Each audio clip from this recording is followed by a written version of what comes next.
गुरुदक्षिणेत अंगठा देणारा एकलव्य. एकलव्याने गुरु द्रोणाचार्यांना जाऊन विचारले, गुरुदेव, मला धनुर्विद्या शिकवण्याची कृपा कराल का? गुरु द्रोणाचार्यांच्या समोर धर्मसंकट उभे राहिले, कारण त्यांनी पितामह भीष्मांना वचन दिले होते की केवळ राजकुमारांनाच ही विद्या शिकवीन. एकलव्य राजकुमार नव्हता, त्यामुळे त्याला ही विद्या कशी शिकवणार? द्रोणाचार्य एकलव्याला म्हणाले, मी तुला ही विद्या देऊ शकत नाही.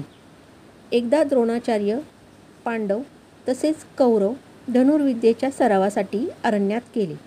त्यांच्या समेत एक कुत्राही होता, जो फिरत फिरत जरा पुढे निघून गेला.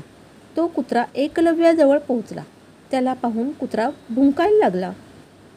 एकलव्याने कुत्र्याला लागू नये आणि त्याचे केवळ भुंकणे बंद व्हावे अशा रीतीने 7 बाण त्याच्या तोंडात मारले.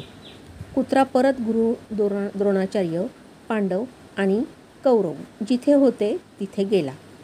गुरु द्रोणाचार्य तर वचन देऊन बसले होते की अर्जुनासारखा धनुर्धर दुसरा कोणीही होणार नाही, पण हा दुसरा कोणीतरी अधिक शिकलेला धनुर्धर होता. गुरूंपुढे धर्मसंकट निर्माण झाले. एकलव्याची अतूट श्रद्धा पाहून गुरुदेवांनी विचारले, माझ्या मूर्तीसमोर बसून तू धनुर्विद्या शिकलास असे म्हणालास, पण गुरुदक्षिणा दिली नाहीस. एकलव्य म्हणाला, आपण जी मागाल ती गुरुदक्षिणा देईन. गुरु द्रोणाचार्य म्हणाले, तुझ्या उजव्या हाताचा अंगठा दे. एकलव्याने एका क्षणाचाही विचार न करता आपल्या उजव्या हाताचा अंगठा कापून गुरुदेवांच्या चरणी अर्पण केला.